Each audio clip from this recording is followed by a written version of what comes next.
Assalamualaikum, selamat malam, selamat beristirahat belaka. Macam tak percaya je, kereta CR-V RD1 boleh pergi hampir 1000 km dengan isi minyak sebanyak 192 lebih kurang. Memang best sangat bawa kereta ni sebabnya walaupun tahun 90 seperti mana saya ayat sebelum ni, kereta ni tahun 90 tak rasa tahun 90. Kabin dia tu memang untuk tahun 90 agak senyap lah. Tapi kan banding Exora hak saya pernah naik tu memang saya rasa lebih selesa dengan hak ni.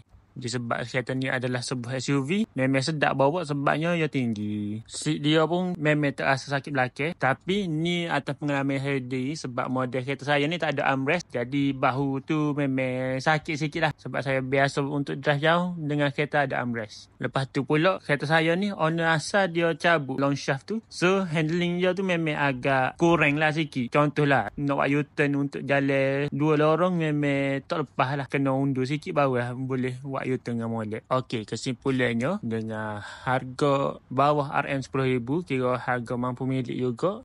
Kalau awak ada dalam list dah nak beli kereta ni, bolehlah untuk consider beli kereta ni. Rata-rata pengguna CR-V model RD1 atau CR-V S10 ni, rata-rata pengguna saya kenal memang kebanyakannya buat long distance dengan kereta ni. Try on CR-V RD1 ni, komen kat bawah. Setara mana dah saya awak gidarat dengan kereta ni. Hak penting sekali, barang-barang enjin je kongsi dengan Civic EG dengan EK. Kalau tak silap saya. Dua-dua model Civic tu pakai enjin B series dengan harga RM10K ke bawah. InsyaAllah lah boleh consider untuk beli sebab salah satunya road tax awak boleh bayar 6 bulan sekali. Road tax kalau untuk 6 bulan harga RM190 untuk 6 bulan. Dengan insurans pun harga RM500 untuk setahun. So begitulah untuk rumus saya berjalan sejauh hampir 1000 km. Jangan lupa untuk like, komen dan share video ini sebagaimana anda share fitnah orang lain. See you semula. Beres.